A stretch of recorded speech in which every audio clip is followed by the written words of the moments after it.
buenas tardes, muy buenas noches, buenos días, buen fin de semana, buen viernes, buen sábado, buen domingo. Bienvenidos todos al universo Madcast.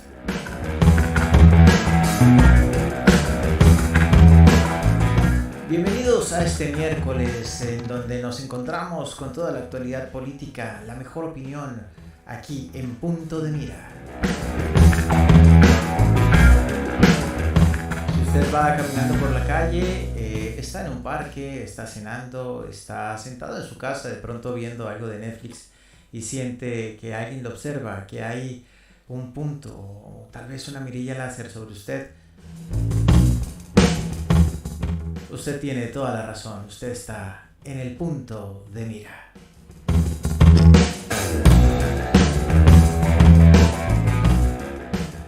Bienvenidos sean todos nuestros youtubientes.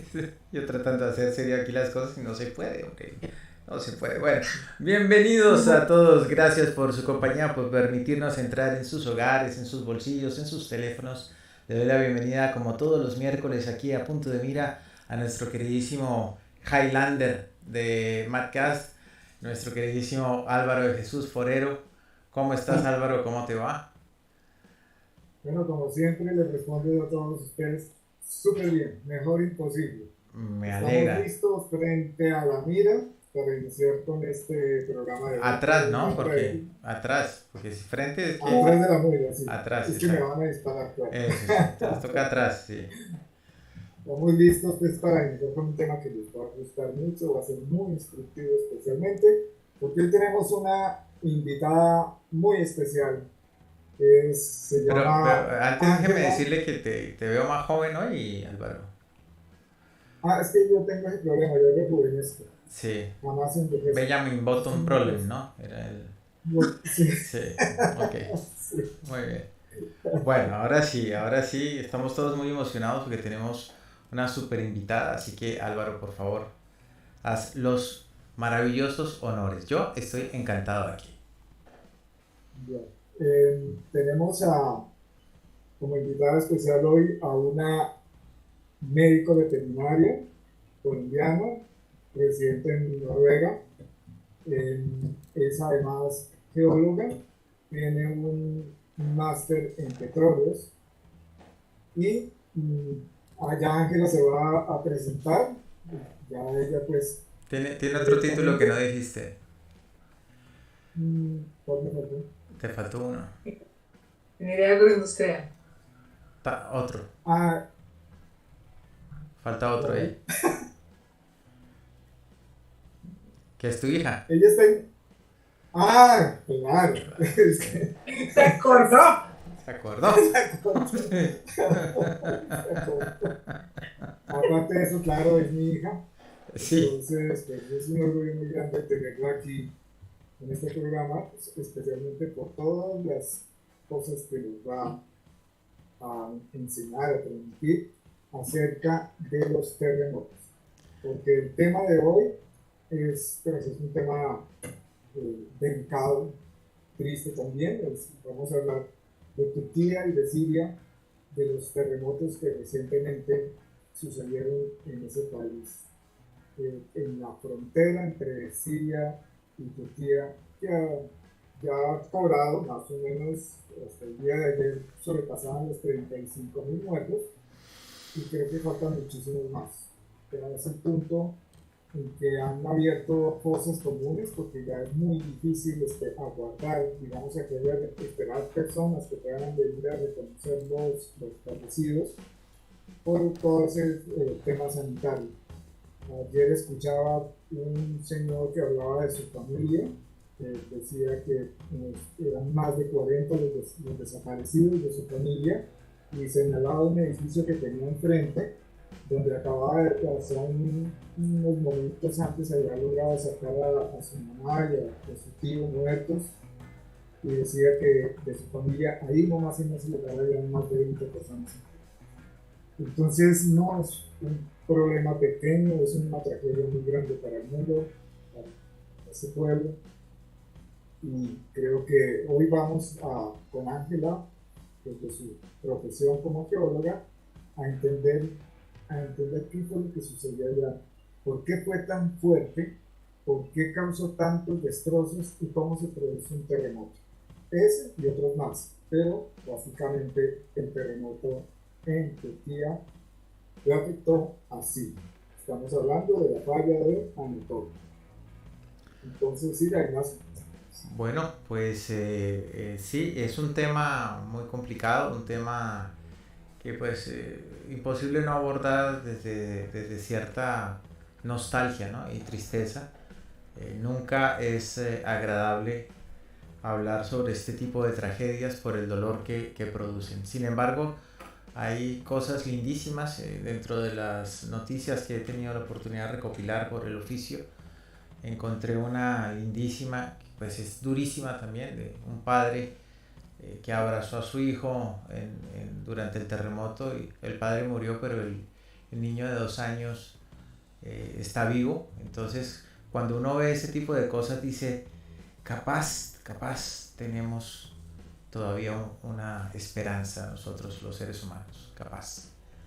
Pero bueno, ¿quién más puede abordar este tema desde lo científico que una persona, una mujer con la experiencia y conocimientos como Ángela, a quien es un honor, completo honor, tenerla hoy aquí en este redil con nosotros? Ángela, bienvenida.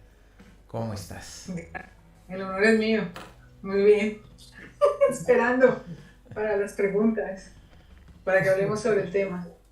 Bueno. Para que lo podamos explicar de la forma más fácil, para que cualquier persona, hasta un niño, lo pueda entender. Bien, perfecto. Pues entonces, no sé si quieres hacer alguna introducción o si nos vamos al tema o cómo quieres. Vámonos al tema directo. Bueno. Que hay mucho que... Muy bien. ¿Qué es lo que pasa? Si me permites, Álvaro, ¿arranco? Claro, no, bueno, tranquilo. Sí. ¿Qué es lo que pasa, tan respetuosos y cordiales que somos aquí, ¿no? Ojalá los políticos se llevaran así. Bueno, ¿qué es lo que pasa con esta falla en particular? ¿Qué es lo que pasa con este lugar del mundo? ¿Por qué esta falla es tan peligrosa, ¿no? Podríamos decir, porque además lo que pude investigar previo era que no se esperaban que esto pasara, pero de hecho la falla tiene su historia.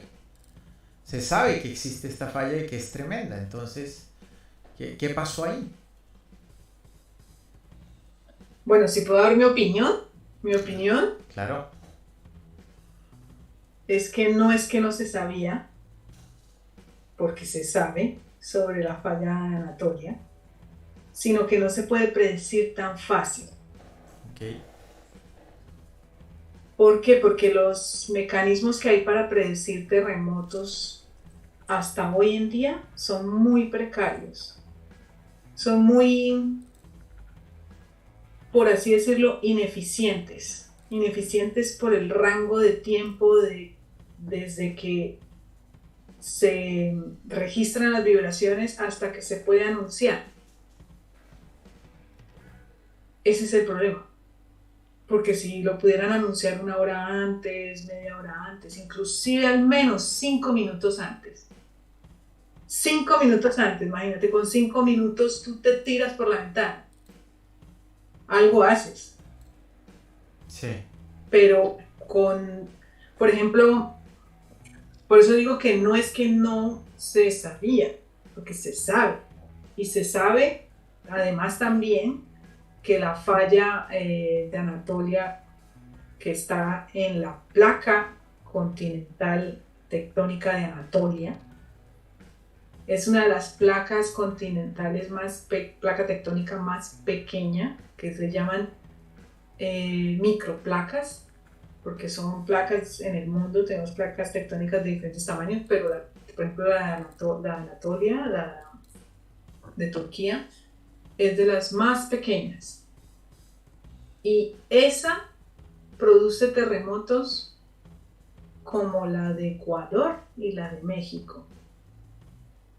Creo que son así, tipo terremotos como la de Ecuador y México, Ciudad de México, de los peores.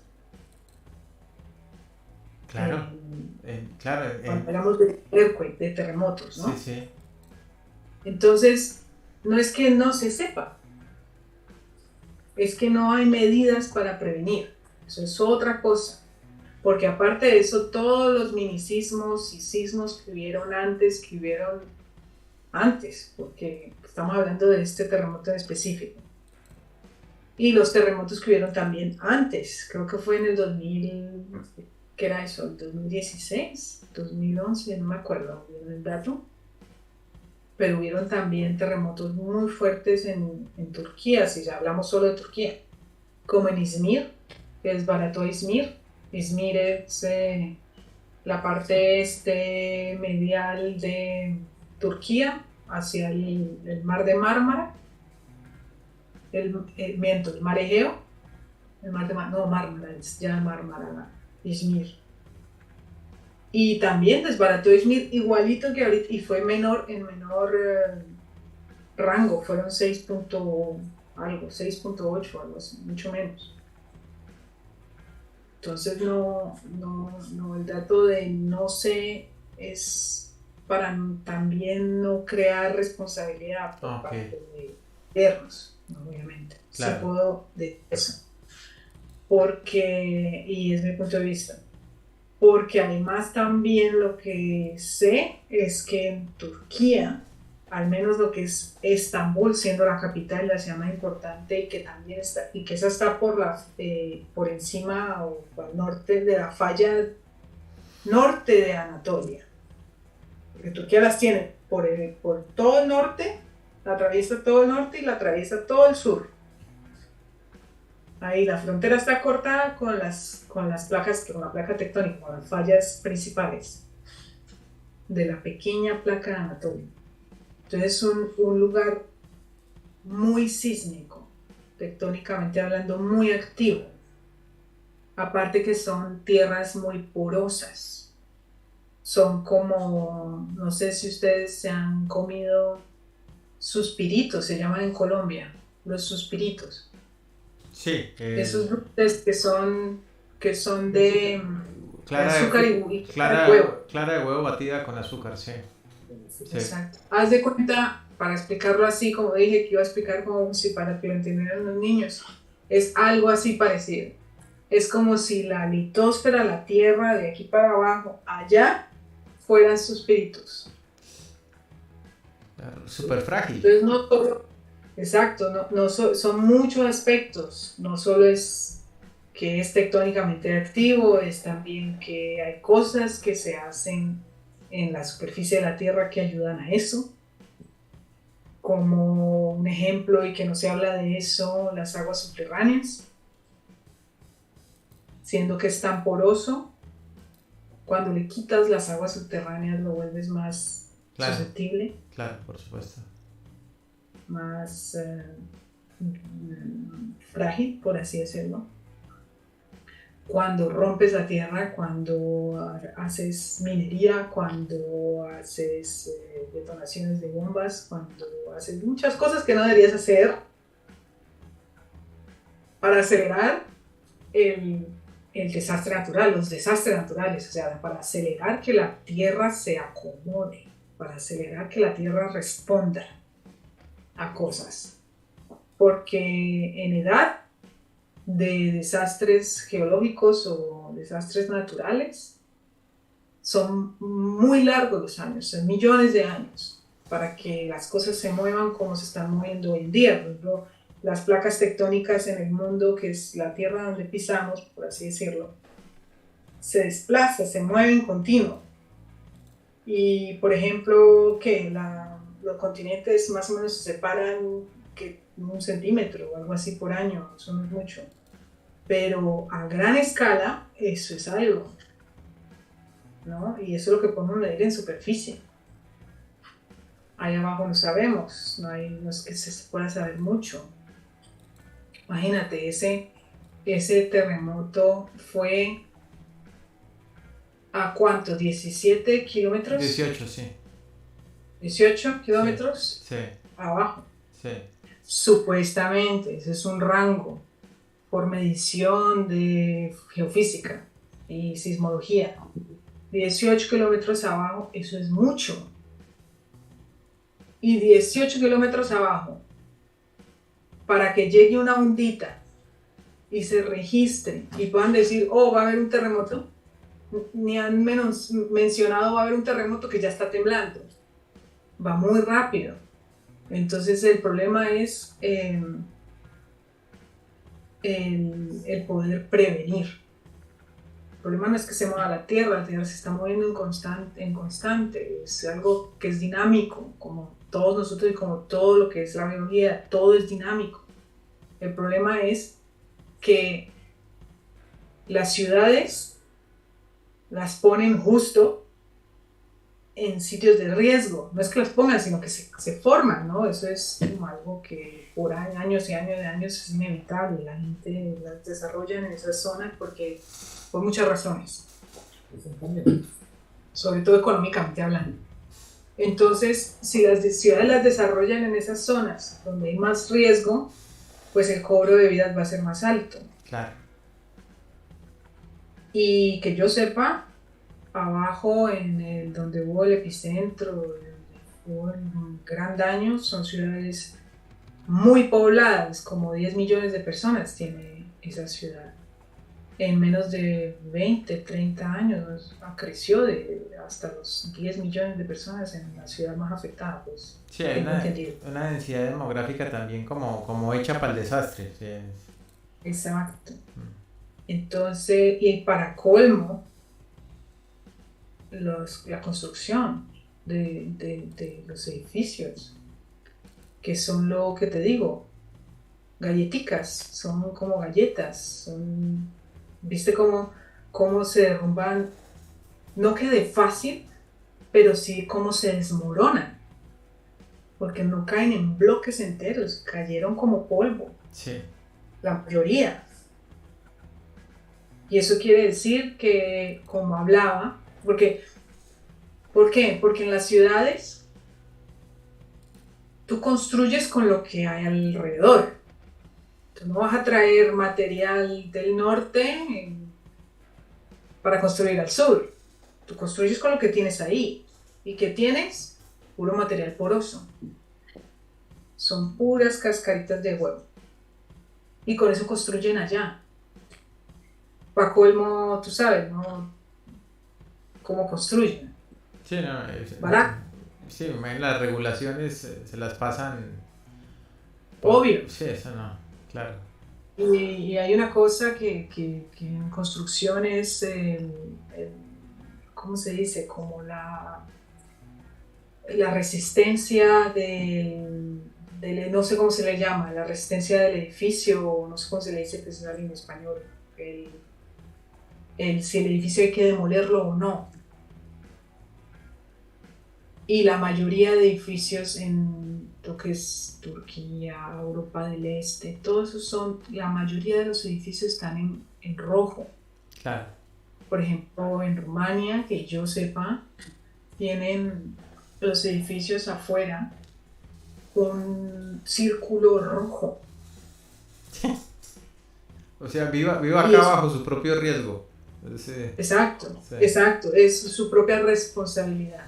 Sí, terrible, es que definitivamente. Y son edificios que por ley deberían ser demolidos, pero ¿quién se va a poner a demoler el 90% de los edificios? Claro. Por ejemplo, ahí en esa ciudad que costó tantas vidas ahorita en el terremoto de Turquía. Cascaritas. Y la mayoría con riesgo de caerse y con ley de demolición. ¿Quién se va a poner? O sea, ¿qué gobierno siquiera va a pensar en llevar eso a cabo? Nadie. Bueno, vino el terremoto y hizo lo que el gobierno no. O empezar a construir que porque los terremotos. Sí. Llevamos años con terremotos. Esas zonas de la tierra que son más riesgosas llevan años con terremotos. ¿Y quiénes son los únicos que han hecho algo por construir un edificio a prueba de terremotos? Los japoneses han hecho algo ahí, pero por los edificios importantes. El resto de Japón se va a caer. Punto. Entonces algo que hay que ponerle lógica a veces también a las cosas. En este mundo vivimos así, embutidos en edificios baratos que se van a caer, pero es la posibilidad que tiene la gente de obtener. Es la única posibilidad de obtener por lo que yo puedo acceder es a un apartamento barato, en un bloque barato, probablemente con circulito rojo, que yo sé o no sé que en algún momento se va a caer. Y por eso es que hay tanta gente embutida en las ciudades de esa manera, con construcciones precarias, en donde si viene un sismo, aunque sea chiquito, 6 punto algo, 5 punto algo, uno de 5 punto algo, un poquito más al norte, de hace no sé cuántos años, igual, se murió casi toda la gente de ese pueblo, pero como si no llega algo muy grande en algo muy importante, entonces no se toman medidas. Pero lo que digo, las medidas son muy complicadas de realizar. Sí, Y las mediciones también. no existe la tecnología entonces para poder prepararse, para poder predecir un movimiento telúrico. Y aparte de eso, la poca que existe no está bien utilizada y no les interesa tampoco tomar ninguna medida o prevención, pues por lo que implica eso a nivel de lo de siempre, ¿no? El negocio, esto, lo otro, tal. Bueno. Y pues eso, porque vale, o sea, es la importancia que le dan. No le dan importancia porque es algo que no pasa todos los días. Si fuera que todos los días tuviéramos sismos, imagínate tú, viviríamos en gelatinas para que no se caigan. Claro. Pero como no, entonces depende de la importancia que le dan. Y la importancia es muy poca, casi cero, podría decir yo.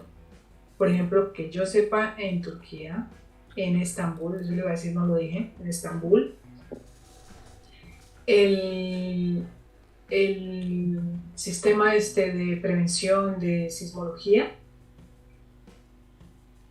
solo le avisa a los rescatistas 5 segundos antes. Opa. ¿Qué es eso? No, para ponerse el casco, si acaso. El más eficiente, el sistema más eficiente en el mundo avisa con 8 segundos, 10 segundos antes. ¿Qué es eso? No. Entonces, y eso en Estambul, que Estambul es Estambul. Bueno, tú que estuviste. Me refiero a que Estambul es Estambul. Claro. La magnitud y lo que mueve Estambul como para que el sistema de sismología avise 5 segundos antes a los rescatistas, no a la sociedad. Y para colmo, decían que habían 10 o algo así, lo poquito que pude mirar, habían como 10 centros de recolección de datos sísmicos, como 10, de los cuales como 8 no servían, una cosa así. Entonces, si ni siquiera sirven, es como la alarma de incendio de tu casa. Entonces dices, ¿pero qué? Se va a quemar la casa. No sirve la batería. Déjala, cambiamos luego. Porque es que es algo que es poco probable que se incendie la casa, según tú. Es poco probable. Y porque es... si sucede, sucede una entre mil. Y porque tú no lo estás viendo y no te sucede constantemente. Entonces tú dices, se daña la batería, después la cambio. Después la cambio, pasa un mes, pasan 2, pasan 3, y no has cambiado la batería del sensor de incendio. Porque crees que no es importante. Es lo mismo. Se quemó la casa y me quemé yo adentro. Pero es que me olvidé poner la batería al sensor de los incendios. exactamente lo mismo. No lo ves, no lo sientes, no crees que pueda pasar, no le ves importancia. Es lo menos importante en la casa, es más importante el bombillo que el sensor de incendio. Claro. Entonces, Sí, te quemas dentro, sí, claro. Es bien paradójica la cosa, ¿no? Tenaz. ¿no? Bueno, Bueno, Ángela, em, digamos para entrar en materia ya vimos pues, con lo que nos acabas de explicar, eh, todos esos riesgos que son latentes, que estuviste de visita, no sé, creo que es en una de esas ocasiones en Estambul.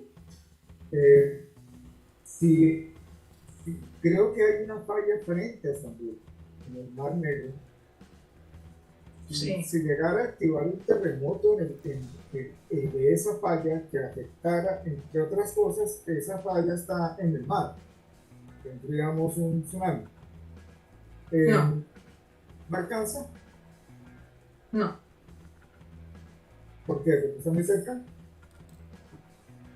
Por varias cosas. Bien. Pero tenía que explicar los tsunamis. Termina la pregunta. Bueno, entonces, las edificaciones de Estambul correrían un riesgo parecido a las edificaciones donde se presentó el epicentro del terremoto. Son más o menos del mismo estilo. Es la misma cosa. Es el mismo material, el mismo estilo de construcción y peor aún, es más aglomerado. Aglomerado se dice cuando algo está apretado, ¿no? Sí. Peor aún. Es peor aún. Porque aparte está apretado. Y si no me equivoco, en el centro de Estambul, por ejemplo, si tú caminas, quien conoce Estambul, quien ha visto Estambul, quien ha chequeado cómo es Estambul. Estambul obviamente es una ciudad muy vieja, la ciudad vieja, la parte central es muy vieja. Y quien ha caminado el centro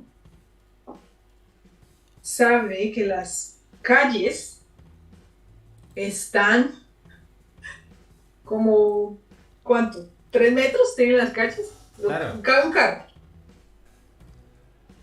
Algo parecido a Venecia. Exacto, y edificios de puros 6 pisos y todos en cascarita, porque es el mismo material que hay allá, es pura, por así decirlo en pocas palabras para que me entienda todo el mundo, pura porcelana. Pues claro, es que pues era Constantinopla. O sea, era. Imagínense de qué estamos hablando. Pura arcilla. Eso es pura arena, pura arcilla, eso no es nada más. Y la falla que está allá arriba, que sería la del norte de Anatolia, que va y traspasa también todo el norte, esa lo mismo, si se llega a mover, con que se mueva un poquito, con eso tiene para desmoronar las mecas. Sí, terrible, ¿no? Se desmorona totalmente, es el mismo material de construcción, es el mismo suelo donde se ha construido.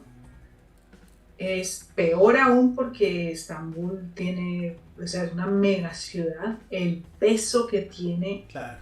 el peso que tiene la ciudad de Estambul sobre la litosfera es muy grande. Claro. Es que eso son literalmente siglos de construcción. Entonces, La cantidad de conductos de gas y de electricidad, todo lo demás, de gas que tiene Estambul se incendia. Es que ese es el problema también de un terremoto, cuando te han puesto gas conducido en la casa. Si no lo cierran las centrales, si no lo cierras tú en la casa, todo el mundo, porque es que los sistemas de prevención es que te metas debajo de la mesa, que es lo único que puedes hacer, sí es que puedes hacerlo, porque la cabeza no te da para pensar algo así. Pero es meterte debajo de la mesa y luego de que para el terremoto, si puedes hacerlo, te paras y cierras el gas y desconectas la electricidad. ¿Quién va a hacer eso? Entonces después del terremoto, lo primero que hay son incendios. Es más, lo que tú ves son estallidos de cosas, la electricidad, los cables de luz, ¿cómo se llama eso? Transformadores, todo eso estalla y el gas hace boom. Claro. Entonces, explícanos un momentito, Ángela, por favor. Álvaro, te pido que hables un poquitito más duro porque se te pierde un poquito la voz. Más cerca. Sí. Explícanos un poquito qué significa litosfera. Ok. Es que... ¿Me mejor ahí? Sí, señor. Sí.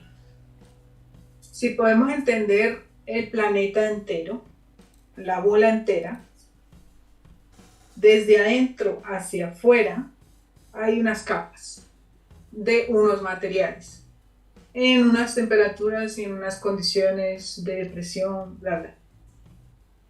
Lo que nosotros pisamos es lo que se llama litosfera, que en pocas palabras son minerales hechos roca,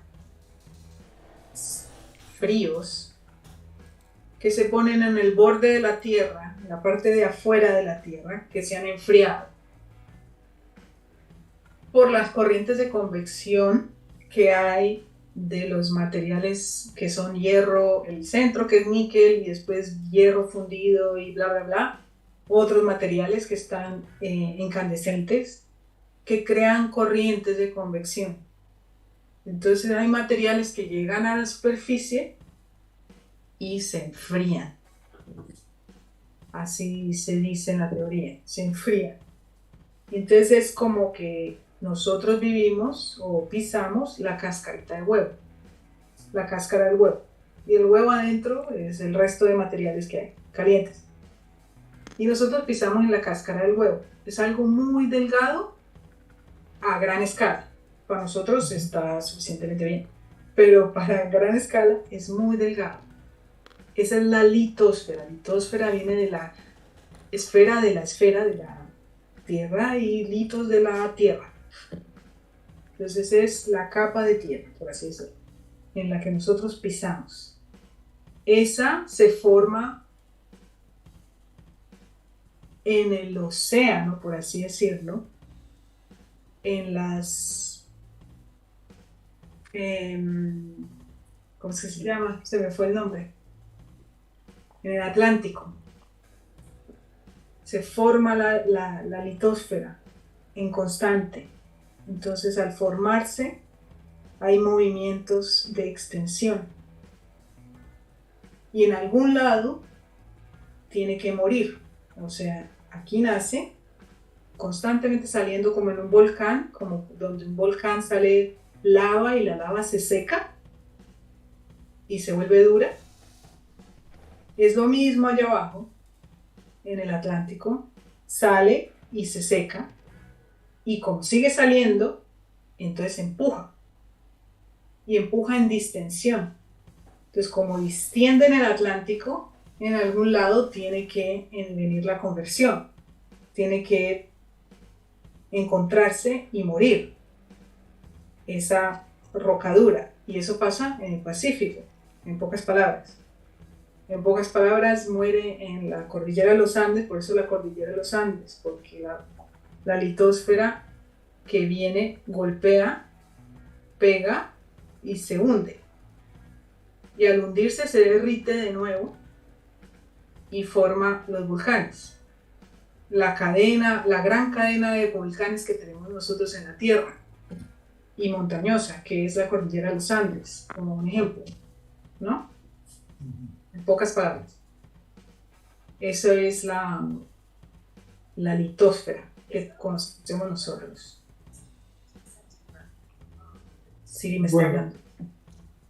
Sí. Entonces, ya entendiendo lo que significa la litosfera, que es bien interesante. Tú hablaste de que Anatolia son dos placas, una en el sur de Turquía y la otra en el norte de Turquía, que es la que está cerca de Estambul. Es una placa que tiene dos fallas. Para hacer una placa tiene que estar partida. porque la litosfera en el planeta entero está partida, como en un rompecabezas. Está partida y está en constante movimiento.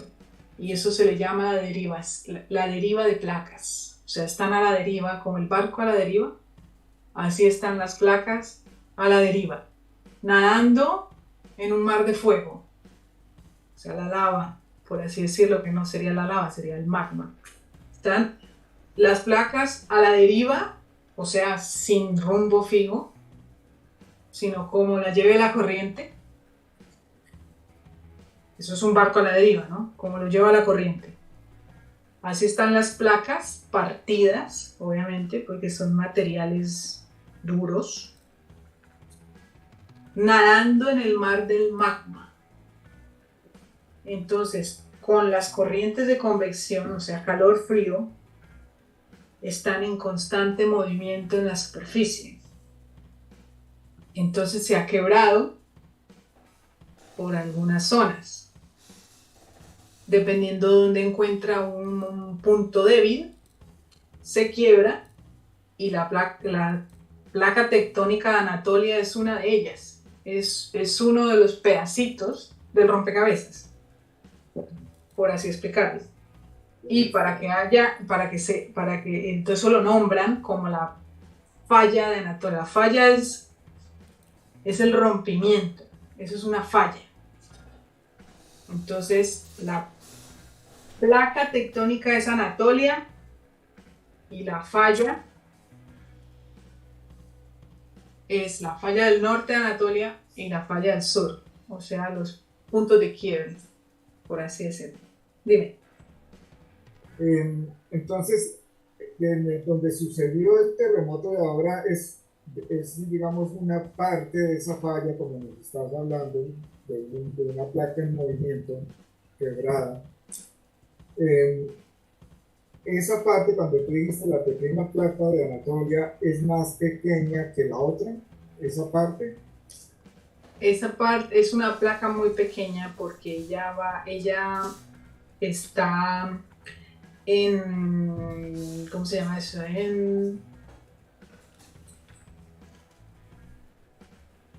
Cuando un país tiene frontera, como decir, en frontera con el norte, con la falla de Anatolia, está la gran placa tectónica euroasiática, que eso es toda Europa y Asia, por así decirlo. Es enorme. Y luego está la de África, la de Arabia.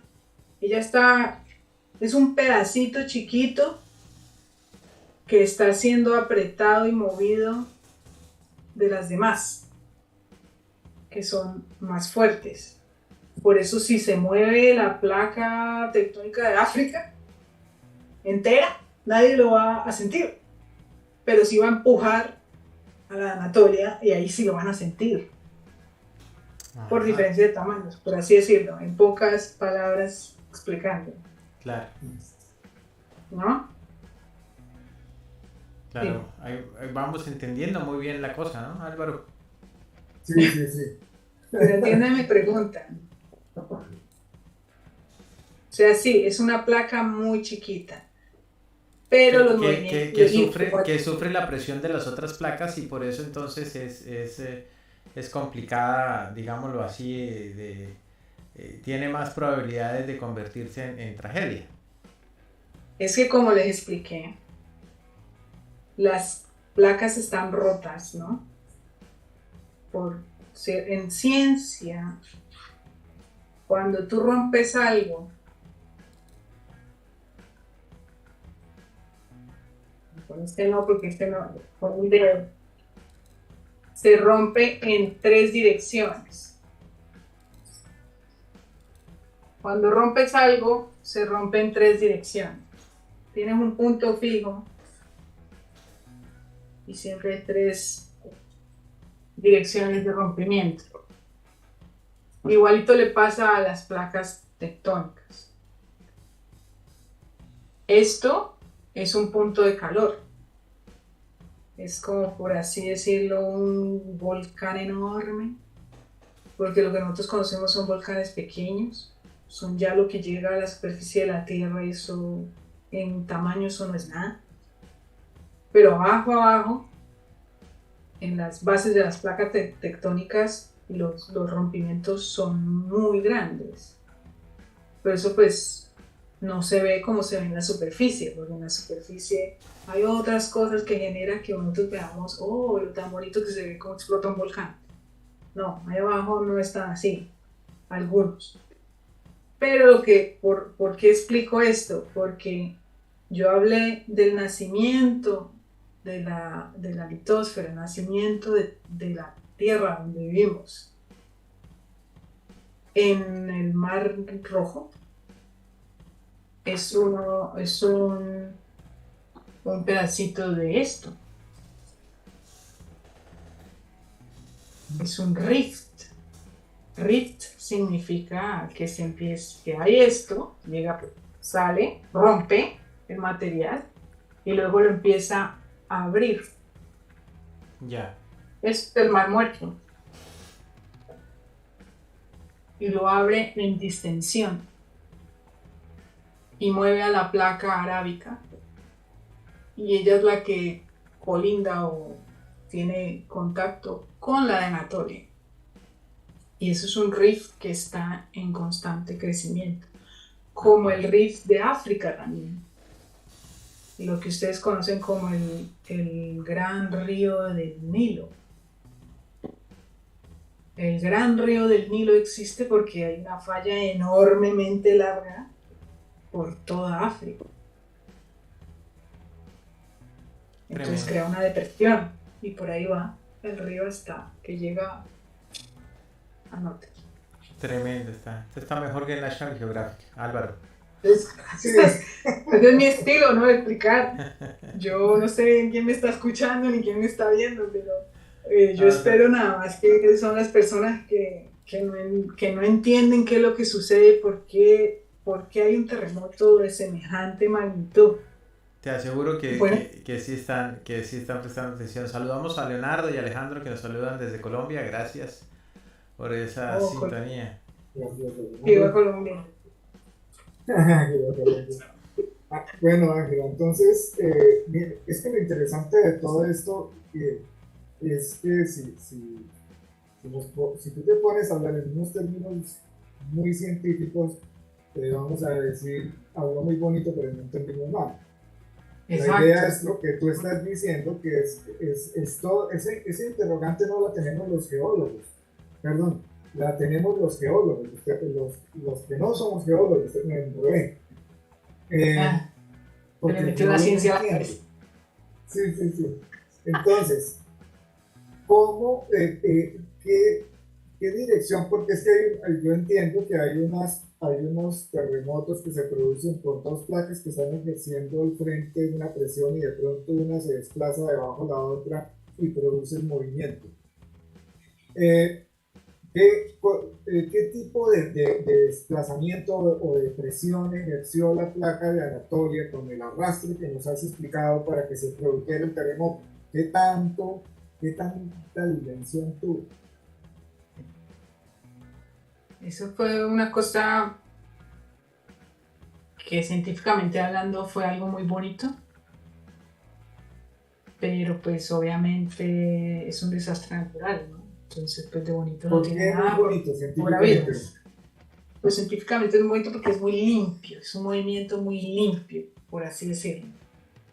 Y aparte que lo puedes ver en la superficie, entonces para poderlo, es como que eres testigo de lo que sucedió. Lo puedes ver, lo puedes estudiar, lo puedes entender, lo puedes analizar. Es una cosa wow. ¿Por qué? Porque es uno de los movimientos tectónicos menos comunes también. Entonces es wow también por eso. Pero, para explicar eso, si se pudiera entender cómo se mueve, es que, como ya hablé de que tienen ciertos movimientos las placas tectónicas, o sea, por así decirlo, de mueve a la derecha, de mueve a la izquierda, de mueve para arriba, de mueve para abajo. Depende para dónde se mueva o cómo se mueva, depende también cómo choca. cómo se toca una con la otra. Entonces hay varios movimientos que ellas tienen. Una es de distensión, que es la que dije donde nace la litosfera, donde nace, se distiende, o sea, se separa una de la otra. Como los rift que mencioné del Mar Muerto, el Gran Rift de África, se está distendiendo, se está abriendo. Entonces, si se abre, una placa va a pegar con otra, ¿no? Si se abre, empuja y va a empujar a otra. Pero esta también está aquí con otra y la empujaron de acá y se montó, porque no tiene espacio, ¿no? ¿Para dónde moverse? O porque esta también está haciendo contrafuerza.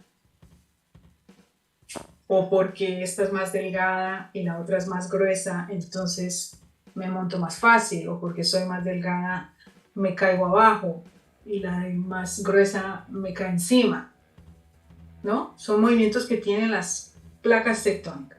Entonces, los movimientos crean fallas. Fallas, ya lo dijeran, como en la ruptura, se rompe. Eso es una falla tectónica. Se rompió la litosfera, se rompió la roca, el estrato. Y al romperse, pues crea un movimiento. Para arriba, para abajo, diagonal, lateral. Entonces, lateral, extensivo, diagonal, extensivo, o sea, se extiende, se distiende o se converge. Entonces, se encuentra o se separa, por así decirlo. Entonces, esta es la litosfera, por así decirlo. Aquí. Esta es la superficie de la Tierra. Aquí estás tú. Aquí hay un humano, ¿no? Ah, mira, aquí tengo para explicar. Aquí hay un humano, ¿ok? Esta es la litosfera. Entonces, hay movimiento que es de distensión y se abre, ¡pac! Y forma un rift, como el Gran Rift o la Gran Falla de San Andrés. Creo que si alguien tiene la curiosidad, vaya a mirar. Es la más guau también del mundo, la más grande, más larga, la Gran Falla de San Andrés. ¿Qué es lo que ustedes han visto en los videos? Que hay una línea que atraviesa, que no sé qué, es eso, una falla, es un rompimiento. Estamos hablando.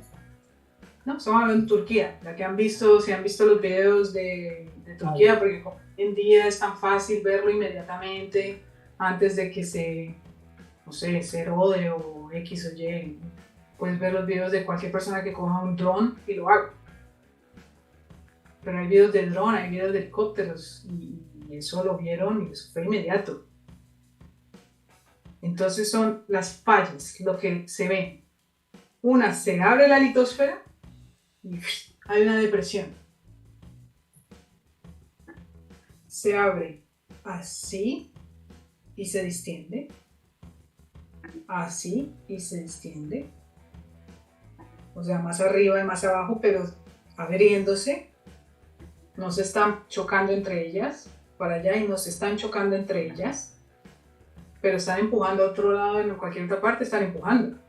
Acá se están abriendo, pero por otro lado están empujando, ¿no? Y las otras que están apretando y se monta una encima de la otra. Para acá o para acá. Cualquiera de las dos. Y entonces, ¿entiendes? ¿Se ve o no se ve? Eso depende. Esto es lo que forma las montañas, por así decirlo. Una capa empuja y aprieta la otra hasta que una cede y queda abajo y la otra queda arriba. Eso es lo que es una formación de montañas, por así decirlo. Esto es lo que es una formación de valles, por donde van los ríos, por así decirlo. Ustedes han visto los ríos y que las carreteras van por todos los ríos, porque la forma más fácil de construir una carretera es por el valle. El valle le llaman, ¿no? Sí, Esto Bueno. es el valle por esto, ¿no? Y otros movimientos que son solamente laterales. ¿No viste? La Tierra quedó igual, pero ahí está el movimiento. ¿Ves? La superficie de la Tierra no cambió ni para arriba ni para abajo, no creó montañas ni creó cuencas, rifts, pero se movió, ¿no? Tú lo ves en la superficie cuando que no me acuerdo cómo se llama desde la Guerra de la Galaxia. Cuando es Chewbacca se llama Chewbacca. para adelante o para atrás. Eso es un movimiento lateral. Bueno, así le llaman, ¿no? Strict slide, de movimiento lateral, ¿no? Este fue el que sucedió en Anatolia, allá en Turquía, ¿no? Fue este movimiento. ¿Por qué? Porque está empujando Arabia, está empujando África y está empujando constantemente. Cada año que el Mediterráneo, ¿cuánto se mueve? Un montón, como 3 centímetros, no sé, 2, no sé, algo así. Entonces, como le empujaron, hizo un movimiento perfecto lateral. Esto fue lo que pasó. Se movió lateral. Hizo esto. Patinó lateralmente. El problema fue que fue muy brusco. A eso le llaman... Eso tiene unos factores que es la presión y la rapidez del movimiento, por así decirlo. Y si tú tiras algo al piso, la gravedad hace que caiga a una velocidad. Eso tiene una medida, esa velocidad de la gravedad, que caiga algo al suelo. Y el movimiento, ¿cómo se le llama a eso? De la gravedad en ese terremoto de Turquía fue 9 veces la gravedad. 9 veces. Eso es mucho para nosotros que somos tan pequeñitos en cubitos de cascaritas de galleta. Hizo así y chao. ¿En cuántos segundos se cayeron esas edificaciones? Segundos. La gente no tuvo tiempo de nada. No, y es que además los agarró a las 4:17 de la madrugada. Exacto. Estuvo dormido. Peor aún. Aquí hay una cuestión que también quisiera que nos contaras. ¿Cómo se miden los grados de magnitud de un terremoto? Cuando se habla de 7.1, 8.2, 9 algo. ¿Y cuáles son las ondas? Las ondas. Esas son ondas porque el movimiento genera ondas. Por eso se llaman ondas sísmicas. Los movimientos generan ondas. En el agua, como las olas son ondas, los tsunamis son ondas. Por eso es tsunami tan complicado, porque la onda mueve masa de agua. En la Tierra el movimiento sísmico mueve tierra, entonces la onda es un poco más amplia, por así decirlo, depende de dónde está la profundidad. El epicentro, sí, la profundidad. Pero también depende de la repartición, por así decirlo, del quebramiento de la Tierra. Hay terremotos que se generan debajo, pero en la superficie no hacen nada, ¿no? O al menos tú no lo ves. Entonces la capa de la Tierra sigue en el mismo estado. Que viene la onda, ¡pum! Algo está sucediendo abajo, obviamente, pero no en la superficie. Y la superficie queda intacta. Intacta en pocas palabras, porque a grande escala pues no queda tan intacta. Pero a pequeña escala, que es una ciudad, bueno, queda intacta. Entonces la onda mueve la capa de la Tierra, pero no desbarata la Tierra en la superficie. El de Turquía, el movimiento fue en el punto débil del material, en el punto débil de la falla. Entonces la onda, aunque el epicentro ha sido 17 kilómetros abajo, no importa porque la onda viene repartida por toda la litosfera por esta falla, por este hueco, por así decirlo. Viene la onda repartida por toda la litosfera, entonces es como, da igual, es como si el epicentro hubiese sido en la superficie. Así lo explicaría yo en pocas palabras. Es como si el epicentro hubiera sido en la superficie. Entonces, ¿qué pasa con la onda? La onda, entre más material tenga que mover, más grande será la onda. Entre más agua tiene que mover la onda, menos vas a ver la ola. Porque la ola es muy amplia. Que a tu simple vista tú estás viendo todo el mar abierto moviéndose, a no ser que haya una tormenta. Pero a mar abierto no estás viendo el mar abierto moviéndose como en la playa. Es un tsunami. Ya. Pero si no, no se mueve como la playa. Tú no lo estás viendo porque la onda es muy amplia. Tiene que mover mucha agua. Lo mismo con la litosfera. Si la onda está acá abajo y tiene que mover 17, 70 kilómetros de espesor de tierra, pues la onda va a ser muy amplia. Tiene que mover mucho material. Es como cuando tú quieres empujar a alguien, si está muy pesado, te cuesta mucho trabajo. Pero si es liviano, le haces así y lo mandas, ¿no? Lejos. Es lo mismo, entre menos material tengas que mover, mucho más rápido va a ser el movimiento y mucho más corta va a ser la onda. Entonces, como esta fue por el punto débil del material, el movimiento estuvo repartido por toda la litosfera. Entonces, como si hubiera sido en la superficie, da igual donde fue el epicentro, el movimiento de onda fue muy corto en la superficie. Entonces la superficie se movió así, en vez de moverse así. Así es como lo miden. En pocas palabras hablando, ¿no? Es como, ¿qué tan duro me sacudió la onda? Entonces, como las edificaciones son rígidas, entre más duro sacuda la onda, por ser más rígidas, más fácil van a caer. Claro. Para que no se caigan, tendrían que ser flexibles. Es como cualquier principio de resistencia de material.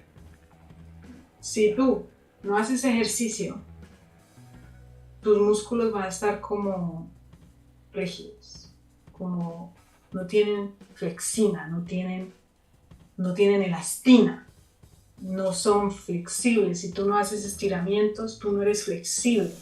Cuando estás llegando a viejo, pierdes esa flexibilidad si no haces nada también, ¿no? Si tú pierdes esa flexibilidad de los músculos, alguien te pega o te caes al piso y es mucho más probable que tu hueso se quiebre. Claro. ¿Por qué? Porque tú no le has dado esa masa flexible al cuerpo, no la has trabajado. Tú tienes una masa dura que es el hueso, pero nosotros quebraríamos muy fácil si no tuviéramos los músculos. para que los edificios no se caigan, tendrían que ser flexibles. Tienen que ser rígidos para que se sostengan, tienen que tener algo rígido para que se sostengan, que vendrían siendo las columnas de hierro o de hormigón o bla bla, pero también tendrían que tener materiales flexibles y bases móviles. Por eso nosotros tenemos articulaciones. Si no, no podríamos caminar, si no tuviéramos las articulaciones de la cadera, ni de la rodilla, ni de los tobillos, ni de los dedos. Sería muy difícil caminar.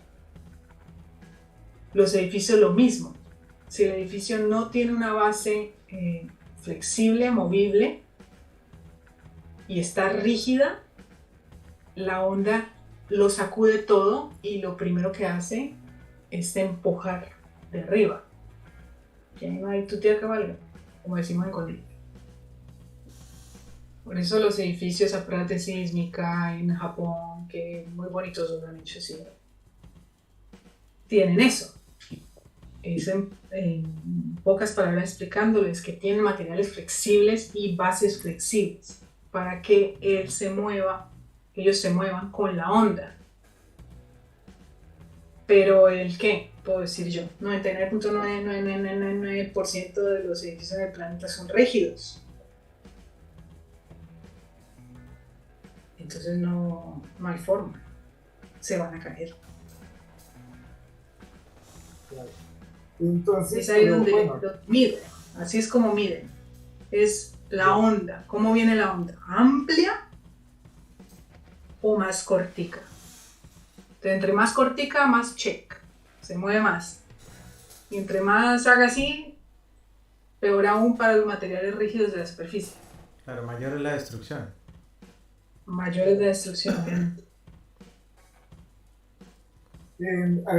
yo no sé qué tan cierto será lo que voy a decir, pero yo me acuerdo que mi abuelo hablaba hablaba sobre los terremotos tectónicos, yo no sé si existen, si es una realidad, que no eran en esta forma, o sea, generando ondas, sino que se sacudían de esta forma. Es más o menos lo que nos estás explicando de las ondas corticas. Lo que decía tu abuelo era el que era más suave o tectónico, como decía tu abuelo, no sé. Sí, que se movía en esta forma. Ah, el que se mueve aquí. El terremoto es de no lo sentía uno así, o sea, el movimiento no lo maqueaba uno de lado a lado, sino que más o menos de arriba hacia abajo. Exacto. El que te movía así es la onda, la onda más corta en la superficie, que hace así. Y el otro que dices que te sacude de lado a lado es como el barco. La onda va más amplia es en kilómetros. Muchos más kilómetros de amplitud que la que es más corta, obviamente, y que te hace dar más check. Entonces sí. Bueno, entonces si ya más o menos entendiendo un poco todo esto de la formación de las montañas, de acuerdo a las placas que se sobreponen unas sobre otras, hablemos un minutico de los tsunamis, a ver cómo se forman, qué pasa con ellos, por qué unos llegan a tener unas olas devastadoras con una fuerza cuando llegan a la tierra brutal, como el que vimos en Japón o en Indonesia, me parece que fue el otro, no me acuerdo mucho. ¿Qué sucede con los tsunamis? ¿Qué pasa ahí? El tsunami es lo mismo, el problema es que el epicentro es en mar abierto, y genera una onda perfecta en círculo, como cualquier otra. Tú golpeas algo y eso genera una onda, y una onda se expande en circunferencia perfecta. Pero las ondas van grandes desde el epicentro hasta que encuentran materiales duros y se quiebran. Se quiebran, me refiero a que de grande se vuelve un poco más pequeño. Luego encuentra otro material duro y se vuelve más pequeña. Y luego otro material más duro y se vuelve más pequeña hasta que se dispersa y se pierde. Por eso el terremoto en el sur se sintió más que en el norte. Por eso, si yo me alejo, tú me escuchas más poco. Y entre más me alejo, más poquito me escuchas, porque la onda va viajando de grande donde estoy yo más cerca y se va chiquitando hasta que llega tú. Y si yo me voy más allá, 10 metros, tú ya no me vas a escuchar. La onda se chiquita. Es como las olas de la playa. La onda de la playa es así de chiquita porque ya se ha roto. ¿Por qué? Porque las placas tectónicas de la litosfera tienen continente y tienen placa marina. O sea, lo que nosotros vemos porque no está debajo del agua, pero hay algo que también está debajo del agua, que es lo mismo, es un relieve y va hacia abajo. Hay unas partes donde la placa es más plana, por debajo del agua, más plana. Y la parte plana, por así decirlo, no es plana, pero plana, digo yo, amplitud de profundidad, es más amplia que en otros lados. Por ejemplo, el océano Atlántico es un océano, es bien amplio. El océano Índico, bien amplio. El Pacífico, bien amplio. Después de eso, vienen los mares. Son más pequeños. ¿Por qué? Porque ya te vas adentrando a la tierra hasta que ves la superficie, ¿no? En profundidad. Los puntos más altos, que son el Everest, como el más alto. Y el Everest es porque chocó placa continental con continental en colisión, como se dice en español. Y entonces se juntó roca con roca y no tuvo para dónde irse ni para dónde agarrar, que lo único que hizo es subir. Eso es el Everest. Esa es la parte más alta de la Tierra que nosotros vemos. Entonces, como esa es la parte más alta, también tiene que haber una parte más baja, ¿no? Eso está por allá en la fosa de no sé qué, del cinturón de fuego de nada, por ahí abajo. Bien abajo. Y hay partes que vienen debajo del mar, pero muy altas, desde el fondo, muy altas, que salen a la superficie y que nosotros los vemos, porque es una isla, como Hawái, y es volcánica. ¿Ves? Desde abajo está saliendo tierra, está saliendo roca, y se está saliendo y secando, y ha formado algo que llamamos nosotros isla, que de hecho es un pedacito es una cúspide de una montaña submarina que salió a la superficie, y eso es Hawái, y es más alto que el Everest, pero el Everest es el más alto desde la superficie de la Tierra, desde el nivel del mar, ¿no? Y Hawái es el más alto desde el nivel del fondo del mar. Entonces, como hay zonas abajo del mar que nosotros no vemos, que creo que solo una exploración ha podido llegar por allá, lo más abajo que ha podido, son zonas muy amplias, hay partes donde son muy amplias, porque no han tenido que chocar con la placa continental, que todavía tampoco la vemos, pero ahí está. ¿Y por qué? Porque es algo así.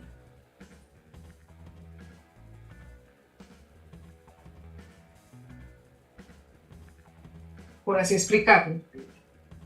Ese es el fondo del mar, la placa marina, y luego viene la placa continental, y aquí ya vivimos nosotros.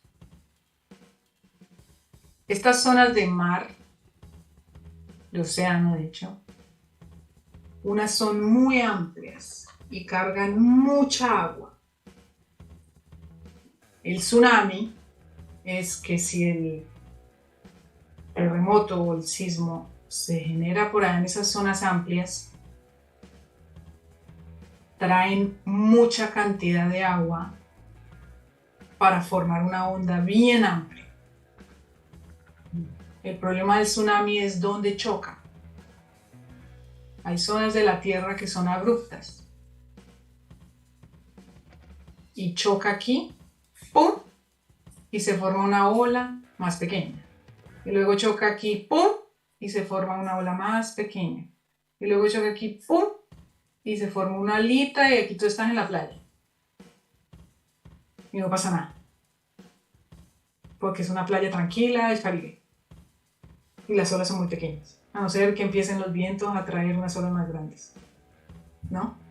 Pero hay zonas como en el Pacífico donde las olas son muy amplias porque las zonas de tierra hacia mar son muy abruptos. Entonces, es como si el agua pegara contra una pared, como han visto ustedes en los acantilados, como pegan las olas de los mares en los acantilados.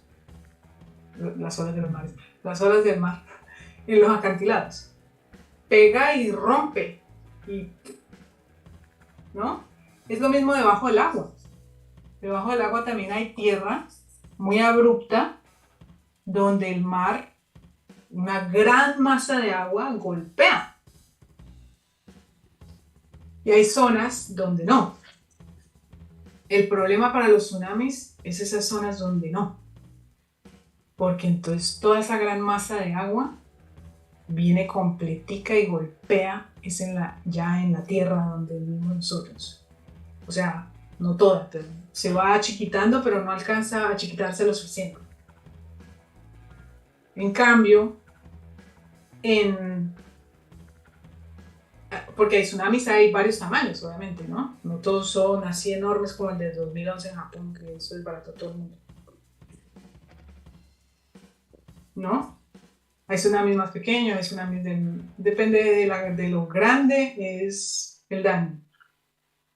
Y depende de la magnitud del sismo. Depende de la magnitud del sismo, forma la onda, si es grande o más pequeño. Depende de la cantidad de agua que arrastra y depende de dónde choca, el problema es para nosotros. Ya.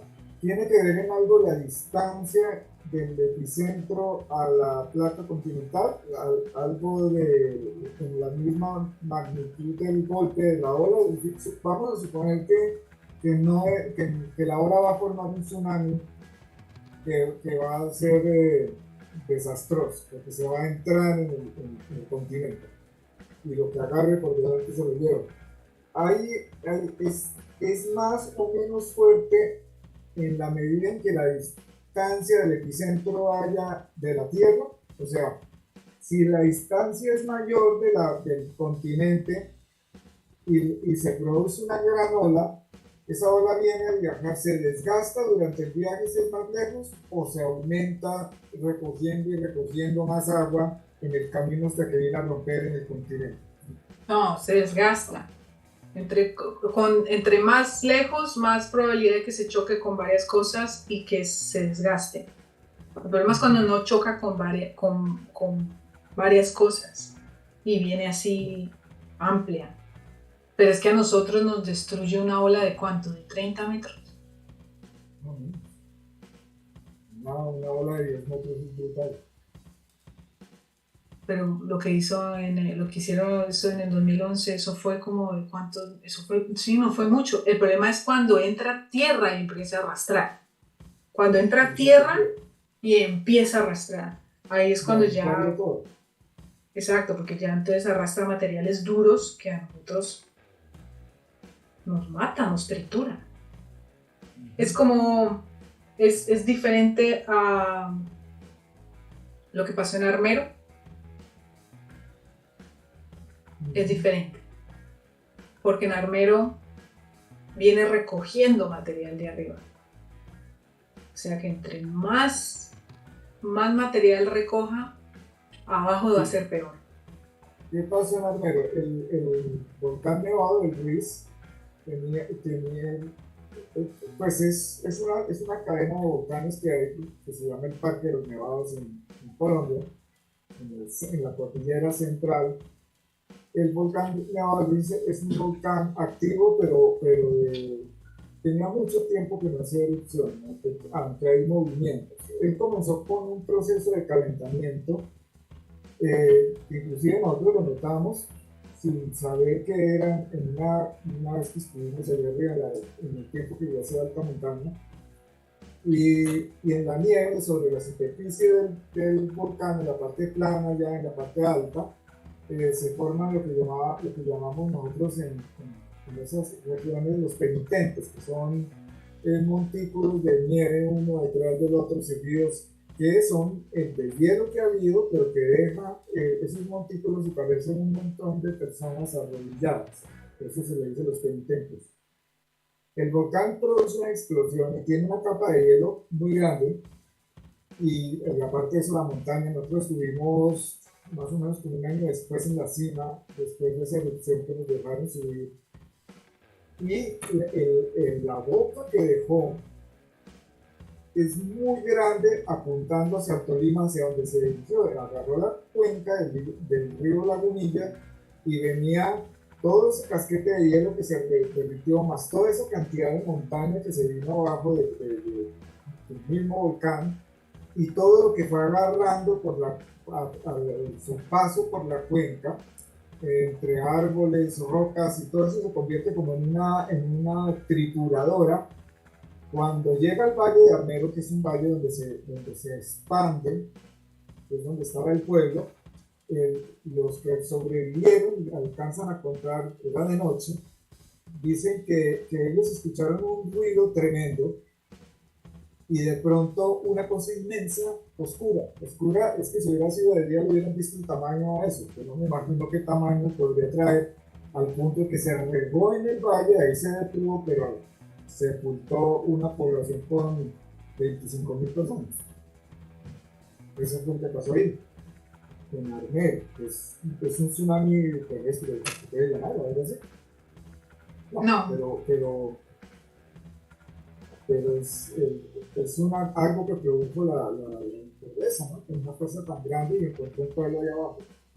No hubiera habido Armero allá abajo, no pasa nada. Pero es que ahí está lo que hablábamos al principio, que las ciudades, ¿cómo se diría? Las ciudades se forman, o los pueblos los desarrollan en las zonas más riesgosas de... Cállate, estoy ocupada. Le da por molestar justo. Quiere que le ponga atención. Sí, yo tengo al otro día afuera mirando, lo dejan entrar. Pero ve. Entonces, se forman en las zonas más riesgosas, que son lo de Armero, en las cuencas de los ríos. ¿Por qué? Porque económicamente hablando, ahí es donde hay para hacer. Y hay agua. Y hay recursos, o sea, es donde hay recursos. Sí, claro. Claro, suena a la tierra prometida, pero trae su chicharrón. Su chicharrón. Ya. Exacto. Bueno, estamos sobre las 7:23. Yo creo que ya vamos cerrando. Ha sido muy interesante, la verdad. Ha sido muy, muy descriptivo, y creo que nos ha permitido entender qué pasó con ese tremendo sismo, ¿no? Sí. Visto así lo podemos, no sé, es más entendible. Claro, porque es que uno entiende muy poco estas cosas. ¿Usted qué opina, Ignacio? ¿Nos quedaría programa para otro, para una segunda parte? Por supuesto, desde que venga Ángela, hacemos 5 programas más, si quiere. 10, 20. No más diga eso, no es problema. Anote. No, ¿sabe qué me queda? Me queda algo, un concepto muy interesante, y es que está Chewbacca. Está Chewbacca. Me queda un concepto muy interesante aparte de Chewbacca, es que todo está en movimiento, ¿no? Es decir, nosotros tendemos a ver la vida desde un punto de vista rígido Exacto. y nuestras estructuras, nuestras construcciones son rígidas, nuestra vida es rígida y resulta que todo está en movimiento, hasta la Tierra, que no lo percibimos, pero está en constante movimiento. Porque es cierto, a mí eso lo vi en cuarto de primaria yo y a mí se me olvidó eso. Estamos, se me acaba de olvidar, el suelo, que es, lo explicó también Ángela, ¿cómo es que se llama? ¿Cómo le dices al suelo? La litosfera está sobre magma y se está moviendo constantemente. Eso se mueve, eso se está moviendo. Aparte de eso, la implicación de la rotación de la Tierra también ejerce, pues eso es la gravedad, ¿no? Nosotros estamos fijos en la Tierra es por el movimiento de la Tierra, por la fuerza que ejerce la rotación de la Tierra. Entonces todo está en movimiento y sin embargo nosotros entendemos la vida de una forma rígida y yo creo que por ahí comienzan los problemas. Porque no hay esa concepción de la vida que se está moviendo. A mí me gustaría en el próximo programa, digamos, que ampliáramos un poco más conceptos desde la geología, de la misma formación de las diferentes capas, porque hay puntos, por ejemplo, en las montañas, donde yo subí a las altas montañas, donde encuentra uno vetas y vetas y vetas y vetas a lo largo, que son como formaciones geológicas, y se nos queda un punto interesantísimo que no se nos puede olvidar, es que Ángela nos cuente para el próximo encuentro cómo es que se forman entre las capas de la litosfera, entre las capas de la Tierra, grandes formaciones cerámicas, digámoslo así, que me explicaban en una ocasión, que pueden contener bosques hasta de 10 kilómetros o más de amplio, bosques que se han petrificado debajo de la Tierra, y cómo afloran y qué permiten realizarse estudios sobre la misma antigüedad de la Tierra y de las zonas y cómo se formaron a través. Ojo, porque si no explicamos eso bien, nos caen los Anunnaki acá y comienzan a decir que la Tierra es hueca y que hay gente lagarto viviendo en esos huecos de la Tierra y otras cosas, ¿no? Pues hermanos, bueno, sí. Todos son teorías. Bueno, y gente lagarto sí hay, ¿no? Los políticos. Ah, sí, ellos todos son teorías. Y una teoría existe hasta que otra viene y la contradice. Bueno, esas son, sí, hay, de hecho, los viernes tenemos este podcast que se llama, aprovecho y hago la cuña, solo para ignorantes, ¿no? Donde tratamos así se llama, sí, donde tratamos este tipo de temas, en serio, solo para ignorantes, y bueno, y hablábamos de eso, ¿no? La tierra hueca y todo esto también, ¿no? Yeah. Pero bueno, entonces que no se nos vaya a olvidar esos temas para el próximo podcast, para la segunda parte de este tema estamos tratando sobre Turquía, sobre los terremotos que sucedieron por la falla de Anatolia y que desafortunadamente causaron una tragedia humana de proporciones muy grandes en un país que va a tener mucho esfuerzo, no solamente en la parte económica, sino en la parte que es la más importante, es la humana, para recuperarse. O sea, familias enteras que han dejado de pronto un miembro, dos miembros vivos, devastados completamente, y eso son cosas muy tristes para ver llorar a las personas, verlas desesperadas, como si el mundo entero se les hubiera cerrado y su vida completamente destrozada. Es lo que llamamos nosotros una tragedia. Ángela nos explicó muchas cosas alrededor de los terremotos, cómo se suceden, que son las cosas naturales de la Tierra. Pero como nosotros somos frágiles y somos humanos y vivimos sobre la litósfera, entonces y construimos sobre ella, y sobre todo cuando hablaba de Estambul como una ciudad que sí tiene una cantidad de habitantes, no recuerdo en un momento la cantidad ahora, obviamente ejerce un peso muy grande sobre una placa de la Tierra que está fracturada prácticamente por todos los Pues puntos que cardenales, vuelvo, está recibiendo presión. vuelvo y digo, imagínate, era Constantinopla, o sea, ¿cómo no va a haber peso ahí? ¿Cuántos eones de civilización humana están puestas sobre ese suelo? Y no es que hayan dicho, vamos a sacar esto, no, construyen sobre lo que estaba construido, sobre lo que estaba construido, sobre lo que estaba construido, dragan, hacen, bueno, Y otra parte que me gustaría mucho que Ángela nos documentara para el próximo programa, que no se nos olvide de notar, es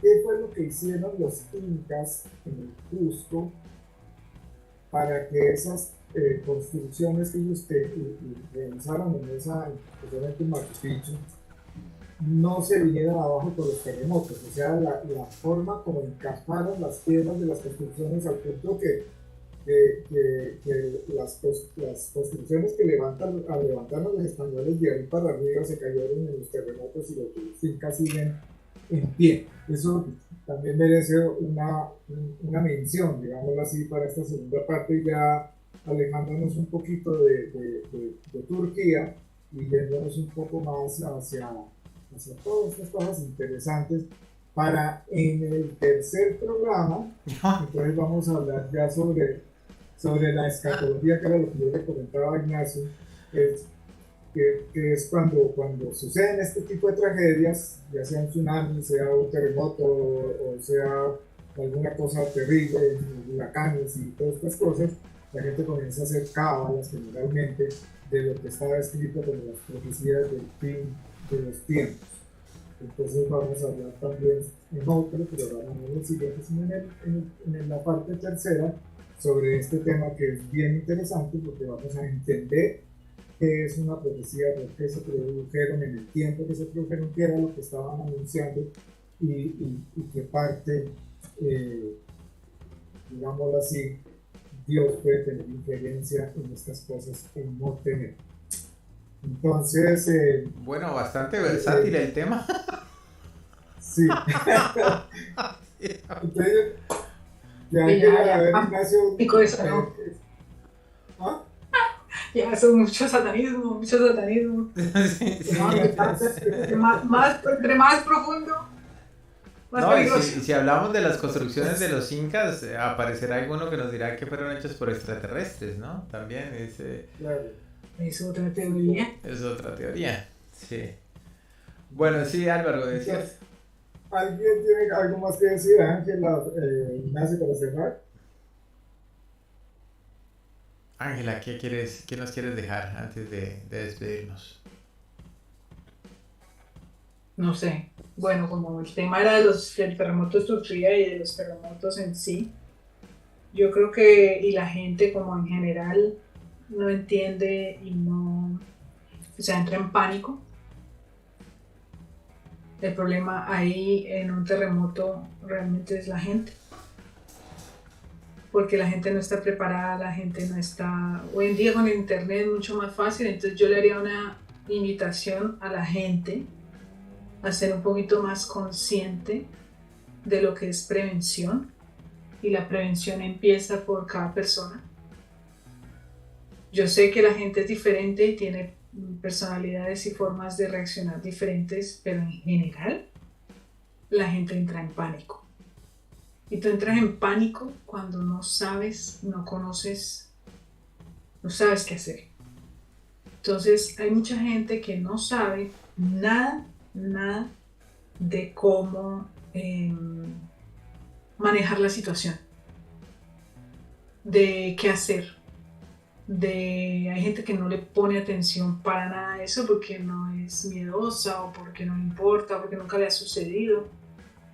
pero eso te puede salvar la vida a ti y tú puedes salvar la vida a otros. Si puedes, ¿no? Porque son cosas impredecibles. Pero sí, yo invitaría a la gente, ya que el internet ayuda muchísimo, a revisar, a estudiar un poquito, a ver unos, no sé, unos videos, unos podcasts, unos videitos de YouTube, qué hacer en casos de emergencia. Porque la gente al entrar en pánico es un daño en vez de una ayuda. Y en un terremoto, en cualquier desastre natural, los únicos recursos que existen son las personas, son los humanos. Ahí no hay pala que ayude. Ayudan más 5 manos que una pala. Y los recursos del gobierno pues van a llegar bien tarde para las zonas más importantes. Para el resto no. Bueno, muy Me bien. refiero a los tractores, todo esto, a los grupos de ayuda. Eso va a llegar muy tarde, y si es que llegan y si no llegan a lugares más importantes. Entonces la gente, el único recurso que tienes en un momento de emergencia es la gente, los humanos. Y la gente tiene que saber qué hacer. Depende de dónde vives o a dónde vas, hay cosas que pueden suceder. Si quedas en buenas condiciones y quedas vivo, te puedes ayudar a los demás. Para eso hay que saber un poquito, tener en cuenta algunas cosas.